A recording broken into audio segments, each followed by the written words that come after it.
Seeing as both of these films are their own first big female superhero entries, both of them obviously had a bit of a duty to include elements of female empowerment, as in creating these iconic, powerful women that little girls can look up to and admire, which is totally fine. But the pitfall that Captain Marvel stumbles in is the issue of making the hero too powerful, to the point where it comes at the cost of stakes and tension. To be honest, Diana in Wonder Woman is very powerful. She's beating up German armies, she's beating up the actual god of war. But despite this, the movie still does a great job of making sure that Diana always consistently fails and struggles with herself, with her morals, with the obstacles around her. She goes to the world of men for the first time. She's bumbling around like a fool. She isn't able to stop the Germans in time. A village full of civilians dies because of it. She isn't able to stop the evil of mankind in time. The love of her life dies because of it. Overall, even though we know Diana is going to survive, there's always a constant sense of stakes and threat. Captain Marvel is like Diana, but only an upgraded version that has no flaws or weaknesses whatsoever. She doesn't struggle, she doesn't lose, she doesn't doubt her own capabilities, nothing. There is a moment where she realizes she's been manipulated, but even then she just quickly pivots to the new direction without ever being even a little bit unsure of herself. Pretty much, Captain Marvel is a perfect specimen who can just blow through every obstacle in her way. She gets tossed down to Earth that's still unknown to her. She's instantly confident and competent. She falls down from space. She just goes Super Saiyan and learns to fly. She gets captured by an army of alien enemies. She just single-handedly beats all of them up and destroys their entire ship, mostly while still being tied up.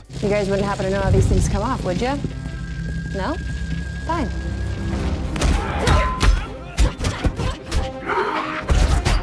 Again, what is the point of a theme of unchaining yourself if you are unbeatable even when you are chained up? If you're not convinced yet, consider this. I've always given Wonder Woman flack for suddenly making the ending battle about external conflict with a CGI monstrosity without much tension. But in Captain Marvel, the protagonist is so powerful that there is no climactic ending battle at all. First, we think there's gonna be a big battle against Malekith the Accuser and his space armada. But then he sees how powerful Captain Marvel is and he's just like, hell no, and he just gives up. Then again, Malekith the Accuser isn't a real villain of this movie, so a battle against him would have been pretty dumb. Instead, the movie makes the right choice and has the ending battle be more intimate and personal. Captain Marvel having to finally face her own teacher, Jude Law.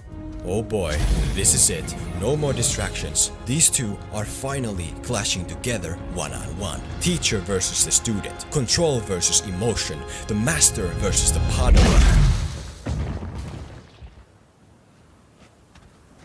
I understand Marvel's good intentions. This is their new flagship role model for young girls, so obviously they wanted to make her really powerful. But unfortunately, they just went too far with it, which is why I guess it was very convenient how Captain Marvel in Endgame was mostly unavailable. And I'm pretty sure that if they do make a sequel for this movie, they're gonna have to, in some form, take some of her powers away. Because the only real satisfying and memorable victories are the ones you have to fight and struggle for.